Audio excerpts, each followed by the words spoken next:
What about Nick? Nick, well, I've known him for only like 1.5 years, so I don't really know much about him. But what did you say about Nick earlier? Well, he's pretty cool. He's a cool teenager. Nick, what do you have to say about that? I'm glad that somebody recognizes what a cool teenager I am. I'm glad somebody appreciates it. Well, there's just one thing I wonder about Nick, if he has any tattoos.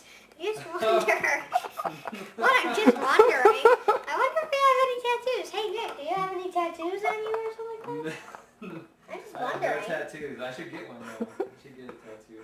Well, don't try taking it off. It really hurts. Because I got advice from other older people that have gotten, like, tattoos off. It hurts very badly, so don't think of getting it off. I'll remember that. Okay? So if you don't like it, then don't buy it. Okay?